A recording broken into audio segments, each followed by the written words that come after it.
Jai Sairam, welcome back to my channel. இன்னைக்கு இந்த பதிவில் சொந்த வீடு வாங்க கிருத்திகை நட்சத்திரம், அதாவது சித்திரை மாதத்தில் வரக்கூடிய கிருத்திகை நட்சத்திரம் செய்யக்கூடிய ஒரு பரிகாரத்தை பற்றி இதில் பார்க்கலாம். நாளைக்கு வரக்கூடிய செவ்வாய்க்கிழமை கிருத்திகை நட்சத்திரத்தோட வருது. இந்த நாளில் முருகனை வழிபாடு செய்கிறவங்களுக்கு கிரகதோஷங்கள் நீங்கும், குடும்ப கஷ்டங்கள் எல்லாமே தீரும்.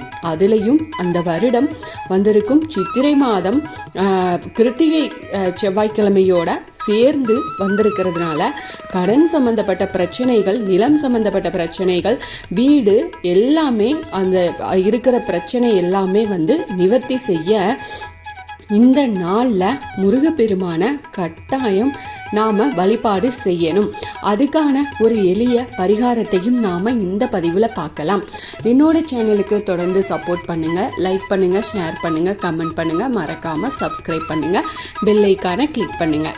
நாளைய தினம் 29/4/2025 செவ்வாய்க்கிழமையோடு சேர்ந்து வரவிருக்கும் சித்திரை கிருத்திகை இந்த நாளில் நாம் முருகர் வழிபாட்டை செஞ்சுட்டு வந்தோம் அப்படின்னா நம்முடைய வாழ்க்கையில் இருக்கும் துன்பங்கள் எல்லாமே விலகும். நரகமாக இருப்பவர்களுக்கு கூட வாழ்க்கையும் சொர்க்கமாக மாறும் அப்படிங்கிறது நம்பிக்கை. மாதந்தோறும் கிருத்திகை நட்சத்திரம் வருது இல்லையா, இருந்தாலும் சித்திரை மாதம் கிருத்திகை நட்சத்திரத்தில் தான் முருகனது திருவுருவம் உருவானதாக நம்முடைய புராணங்களில் இருக்கு. ஏழை பணக்காரன் அப்படின்ற வித்தியாசமே எல்லாம் மனிதர்களுக்கு தான். அந்த முருகன் நினைத்தால் ஒரு நொடியில் ஏழைய பணக்காரனாகவும் மாற்ற முடியும். எல்லாமே அவனுடைய விளையாட்டு தான். உங்களுக்கு சொந்த வீடு வாங்கணும் அப்படின்ற ஆசை இருக்குது அப்படின்னா இந்த சித்திரை கிருத்திகை அன்னைக்கு முருகனை, அதாவது முருகன் பின் சொல்லக்கூடிய முறையில் வழிபாடு செஞ்சு பாருங்க. இப்போ முருகப்பெருமானுக்கு உண்டான வழிபாடு என்ன அப்படின்றத இந்த பதிவில் நான் சொல்கிறேன். அதை கவனமாக கேளுங்க. நிச்சயமாக கிரகதோஷங்கள் எல்லாமே விலகி சீக்கிரமே சொந்த வீடு வாங்கக்கூடிய யோகம் உங்களை தேடி வரும். பணம் காசு இல்லை, என்னுடைய ஜாதக கட்டத்தில் சொந்த வீட்டுக்கு வாய்ப்பே இல்லை, இது எல்லாம் முருகனின் அதாவது இது எல்லாமே பார்த்தீங்கன்னா இந்த மாதிரி பிரச்சனை இருக்குன்னு நினைக்கிறவங்களுக்கு முருகன் கிட்ட நிச்சயமாக அது தோற்று போகுன்னே சொல்லலாங்க. இந்த வழிபாட்டில் நம்பிக்கை இருந்துச்சு அப்படின்னா உங்களுக்கு சொந்த வீடு நிச்சயமாக கிடைக்கும். இந்த வழிபாட்டை நீங்கள் எவ்வளவுக்கு நம்பிக்கையோட நீங்கள் முருகப்பெருமான் கிட்ட பக்தி வச்சு செய்கிறீங்களோ அந்த அளவுக்கு நீங்கள் கேட்ட விஷயம் நிச்சயமா நடக்கும்.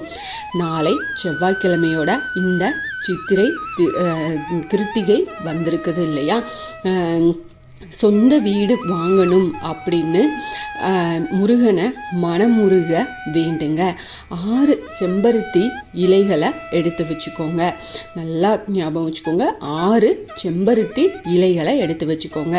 இந்த 6 செம்பருத்தி இலையையும் ஒரு தாம்பூல தட்டில் அழகா வட்ட வடிவில் அடுக்கி வச்சுட்டு அந்த இலைகளுக்கு மேலே மைய பகுதியில் 1 ஸ்பூன் துவரம்பருப்பை போட்டு வச்சுக்கோங்க. இதை பூஜை அறையில் வச்சிருங்க. தாம்பூல தட்டில் வட்ட வடிவில் அடுக்கி இருந்த அந்த இலைகளுக்கு நடுவில் ஒரே ஒரு மண்ணகல் விளக்க வச்சு நெய்யூற்றி பஞ்சு திரி போட்டு முருகனை நினச்சி இந்த தீபத்தை ஏற்றுங்க.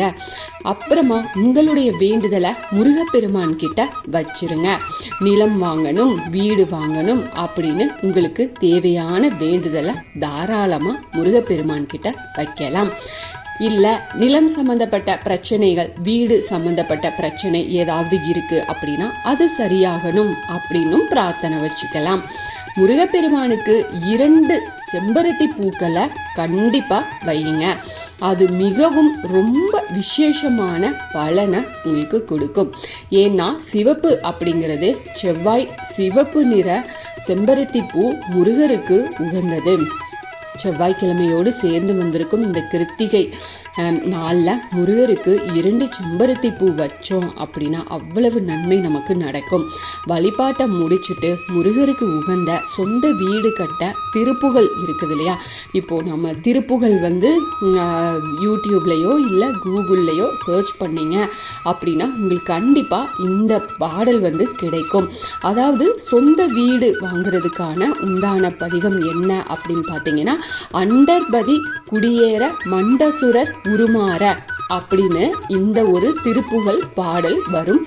இதை சர்ச் பண்ணி எடுத்து இந்த பாடலை பாடுங்க.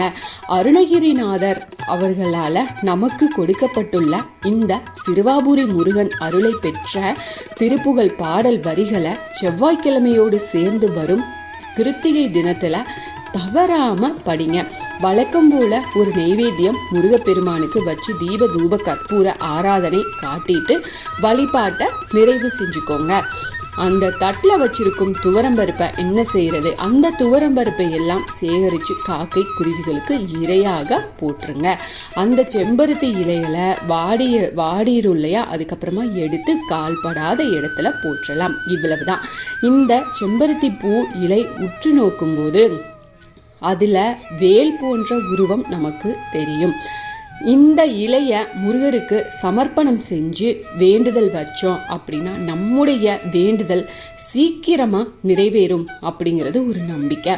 வெற்றிலை, அதாவது வழிபாட்டிற்கு நிகரான பலனை கொடுக்கும் இந்த செம்பருத்தி பூ இலை பரிகாரத்தை இந்த செவ்வாய்க்கிழமையோடு சேர்ந்து வரும் கிருத்திகை நாளில் செஞ்சு பாருங்க. நீங்க இதுக்கு முன்னாடி வெற்றிலை தீபம் தானே ஏற்றிருப்பீங்க இல்லையா, அதே போலதான் வெற்றிலைக்கு பதிலாக நாம செம்பருத்தி இலையை வச்சு இந்த தீபத்தை நாம ஏத்துறோம். பணம் காசு என்னிடம் இல்லை அப்படின்னு சொன்னா கூட உங்களுடைய வறுமை நீங்கி செல்வ செழிப்பு உயர்ந்து தானாக வீடு கட்டும் யோகம் அடுத்த வருடம் வரும் சித்திரை கிருத்திகைக்குள்ள நிச்சயமா உங்களுக்கு கிடைக்கும் அப்படிங்கிறது தான் இந்த வழிபாட்டில் இருக்கும் நம்மளுடைய முழு நம்பிக்கையே.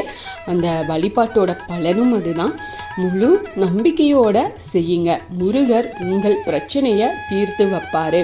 நிச்சயமா முருகப்பெருமானுக்கு இந்த ஒரு எளிமையான வழிபாட்டை செஞ்சு கண்டிப்பா பலன் பெறுங்க. இந்த பதிவு உங்களுக்கு பயனுள்ள பதிவாக இருக்கும் அப்படின்னு நான் நம்புகிறேன். இதில் சந்தேகம் இருக்குது அப்படின்னா எனக்கு கமெண்ட்டில் கேளுங்க, நான் கண்டிப்பாக பதில் சொல்கிறேன். என்னோட சேனலுக்கு தொடர்ந்து சப்போர்ட் பண்ணுங்கள், லைக் பண்ணுங்கள், ஷேர் பண்ணுங்கள், கமெண்ட் பண்ணுங்கள், மறக்காமல் சப்ஸ்கிரைப் பண்ணுங்கள், பெல் ஐக்கானை கிளிக் பண்ணுங்கள். இது போல் எனக்கு தெரிஞ்ச ஆன்மீக பதிவுகள் உங்ககிட்ட ஷேர் பண்ணுறேன். Thank you friends. மீண்டும் அடுத்த பதிவில் சந்திப்போம்.